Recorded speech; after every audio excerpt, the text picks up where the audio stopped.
Oh, right, okay. Let's exhaust the ETA first. Okay, thank you. Ruweida. Bwana Spika, Lamu inajulikana kwamba tunategemea sana utalii. Na eneo bunge langu, Lamu Mashariki, sisi tunauza samaki sana. Kwa hivyo watalii wakiathirika kidogo tu, sisi tunaathirika. Nataka waziri aiambie hili bunge ni kitu gani ilitokea Mangai. Mangai kuna chief alitafutwa na Al-Shabab. Na kuna governor ambaye alisema kwa issue ya hizi vitambulisho ID. Akasema watu wa Lamu hawafai kupewa ni vibaya wasifanywe vetting kwa sababu Al-Shabab ni hao wanaingia. So mimi nina wasiwasi na watu wangu wana wasiwasi isije hawa watu wamefanya kusudi to justify their point. Kwa hivyo waziri tuambie nani anahusika alikuja kumtafuta chifu Mangai. Kama ni Al-Shabab tuambie, manake vile walivyokuja this time wamekuja tofauti kabisa. Ati Al-Shabab wamekuja waongeleshe watu, wapeane watu tende kisha waondoke. Tuambie ni kina nani walofanya hivyo, na ujue inatuathiri sana sisi, uchumi umeharibika Lamu. Leo tuambie kinaga ubwaga ni kina nani, kwa sababu sisi tuna suspect hao magavana ambao hawataki sisi tupate vitambulisho, pengine wao ndo walifanya kusudi si ku justify their point. Asante.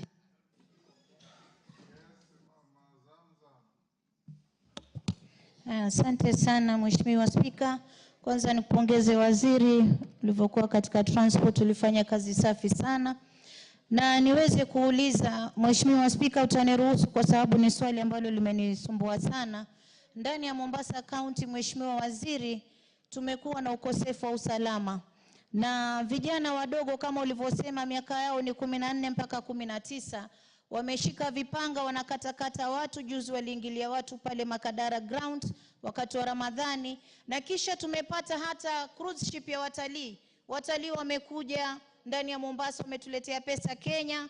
Wale vijana walienda wakawaibia vipochi vyao, wakawapiga, mpaka watalii waliamua kugeuza meli imerudi kwao nyumbani. Kwa hiyo hapo mtaji tumeukosa ndani ya taifa hili. Na juzi pia umeona kule Likoni wajukuu wa bibi wako wengi wanakatakata watu mapanga, yani inakuwa hata mchana huwezi kutembea, usiku huwezi kutembea. Waziri, nataka utusaidie ama utuelezee Mombasa utatusaidia namna gani ili tuweze kuwatoa hapa. Nimeona Kwale mmeshika watoto paka na wazazi wao. Je, Mombasa mmetupangia kitu gani, manake imekuwa donda sugu? Asante sana Mheshimiwa Spika. Minister, yes, Mama Kwale.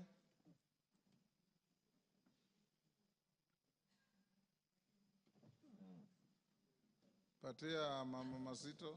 Asante sana Mheshimiwa Spika kwa kunipatia fursa hii ili na mimi niweze kutoa hisia zangu, nimuulize Mheshimiwa Waziri. Kwanza nikupatie kongole Mheshimiwa Waziri kwa kupata wizara hii, na mimi najua wewe ni mtendakazi na utawatendea watu wa Kenya kazi hii. Kila wizara unayopewa una perform au unawajibika, unafanya kazi yako. Mheshimiwa Waziri, kuna hili swala la zile location ambazo zilikuwa gazetted. Kwale kuna location ambazo zilikuwa gazetted tangu mwaka 2017. Lakini mpaka wa leo hii iko Msambweni, Matuga, Kinango na Lungalunga. Kuna zile location ambazo zilikuwa gazetted Mheshimiwa Waziri.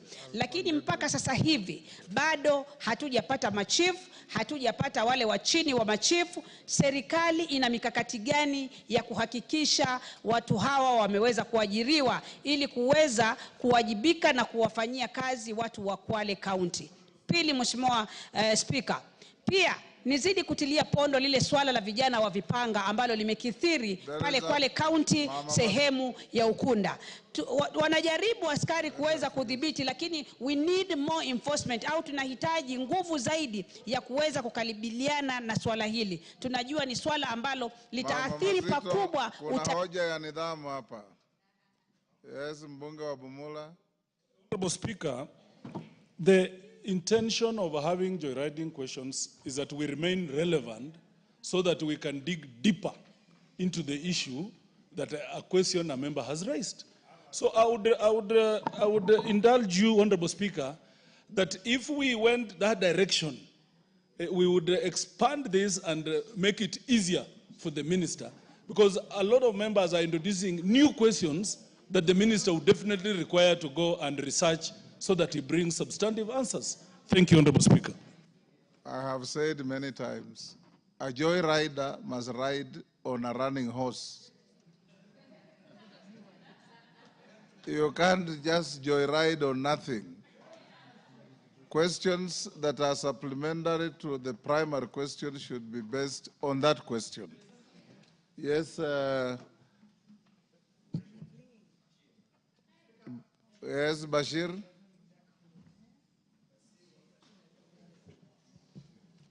Thank you, Honorable Speaker. And I want to, at the foremost, appreciate and thank the Waziri for coming up. Waziri, mine is related to the issues of gazetted units. And I'm sure the people of Sabito are waiting for you for the launch of the Sabito sub-county. And I'm sure they're eagerly waiting for... Bashir, the question at hand is about the ETA. I said joyriders must ride the running horse. Now you are bringing to the track your own horse. Go on if it's about the ETA. Honorable Speaker, I have heard the members talking about gazetted units and Locations. And locations. Yes. So I just want to take this opportunity to also remind the Waziri that Mandera North has gazetted units in 2020, 2021. And I will actually appreciate that those units are operationalized. And as I said, we have a date with him. The people of Sabito are waiting for him for the launch of the Sabito sub-county. He has a date with us, and you are most welcome, Honorable Waziri, to our Sabito sub-county. Thank you. Minister, try and separate the wheat from the chaff. Mr. Speaker, with your permission, I'm sure you can, all these are questions relevant to your ministry. Concentrate on Wamboka's question, but yes, then as an obiter, deal with those issues. because, Mr. Speaker, there is a specific question on the other administrative units. Yes. If you allow me, I will respond at this point on ETA, and then when I am answering the other question, I then... you will then respond to... I have noted all the questions raised by the honorable members. Keses, you respond to Bashir and Fatuma, Mama Masito. Yes, those who have asked about... Zamzam and Ruweida. Yes. Yes, Mr. Speaker. Now, watu ya Mapanga, Mombasa, Pia, you'll deal with that at some point. Yes, Mr. Speaker. Yes. Yes, I'll deal with that. So let me just focus now on the ETA. Mr. Speaker, the local company, as indicated in the answer I gave, is Convergence. Convergence is a local company which partnered with Trivasory to provide ETA on PPP on pilot terms. Mr. Speaker, when it was now time to determine whether we should sign a contract, a long-term contract with the consortium of Trivasory and Convergence, Mr. Speaker, we made a decision in the ministry that it was better that ETA reverts back to the ministry itself and be run under ETA. This was negotiated with the consortium, and since they had been paid their dues for the 1 year they were doing piloting, and we appreciate the data they collected. At that point in time, I know the honorable member was asking where was the data hosted. It was hosted by the Trivasory itself, initially out of the country. But because of our data protection issues, because it was a pilot, and because of our data protection issues, we made sure that all data is returned back to our ministry, and now it's being hosted at Nyayo House, Mr. Speaker, and that is the data that is helping us to implement the ETA.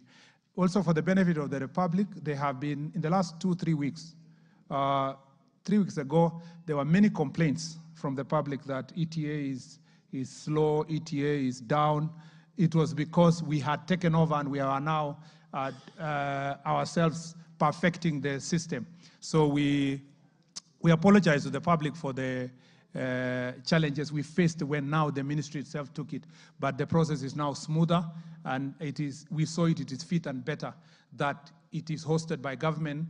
And if we want to upgrade ETA later to integrated border management system, We will then invite in a competitive process service providers as we progress, but the service provision now is done internally within the ministry. Mr. Speaker, we are certified data protection agency. The e-citizen is certified for data protection, and we are also certified data processors, and therefore the data is safe within our hands under the data protection law. Mr. Speaker, on the question of ETA, yes, that was the situation in the past. It was realized that countries that were not paying any visa, you just jump into, go to the airport and travel, whether you are in Ethiopia or East Africa, a number of East Africa countries, or some other countries that we have partnership, you came to the country without paying anything because it was visa free. But with the convenience fee of ETA, people felt like those who are coming for free are now being forced to pay. Mr. Speaker, as a result, a decision was made in the cabinet, Mr. Speaker, that we remove completely from countries that reciprocate with our country on visa free, we remove ETA payment, any fee, and therefore they travel ETA free. And Mr. Speaker, that was also extended to all African countries, that they will travel to the country ETA free, except where situations we need to deal with security issues or so forth, everybody travels ETA free to the country. Mr. Speaker, yes, I've answered the question on where the visa, the last one is about revenue collected. I already indicated in the statement itself the revenue located, unless you want me to refer again to the statement. Already it's an answer, Mr. Speaker, the revenue collected in the last 1 year in relation to that, and the money that has gone to, Mr. Speaker, the partner, which is about $12 million. Mr. Speaker has indicated in the statement, and Mr. Speaker, the money collected for the country is $50 million, Mr. Speaker. I thank you. Thank you. Zambia. Now, the next questions all relate to operationalization of administrative units. Question 026, Zambia, you'll ask. After you, question 027, Joseph Tunoi will ask. After Tunoi, we'll have Honorable Mumina Bonaya. All these are about operationalizing administrative units. So can all those three be asked? Start with Zambia. Yes, Ruweida, what's the issue? My question is not answered. It is about your ATA, because it's affecting tourism. The issue of Al-Shabab in Mangai, which is affecting tourism in Kenya, not only Lamu. We are really affected. We want to know the root cause of this. Who is involved? Is it Al-Shabab or who is it? Minister, have you gotten Mr. Speaker, the question was specific to the chief of Manga. And Mr. Speaker, I promised earlier that when I'm answering this question of operationalizing administrative units, I will ride on it to respond to Honorable Ruweida's question on the threat of the chief. The right place to have answered this question would have been when we were discussing banditry. But I can, Mr. Speaker, okay, hold your horses and come to it. This question. Okay, Zambia. Yeah, thank you. Thank you, Honorable Speaker. We'll take 3 in a row. Thank you, Honorable Speaker, for this opportunity. I rise to ask the Cabinet Secretary for Interior and the National Administration. Honorable Speaker, could the Cabinet Secretary explain the criteria used to gazette Nzai sub-location in Makueni constituency, Fight Kenya Gazette Notice number 17 of 2024, contrary to the agreement made in a meeting during public participation held on 11th of May 2023 in the office of the Assistant Chief, Sultan Ahmud, which is in Moka sub-count, between the area of administration and the residents of Nzai village to retain Nzai sub-location in Kilome constituency.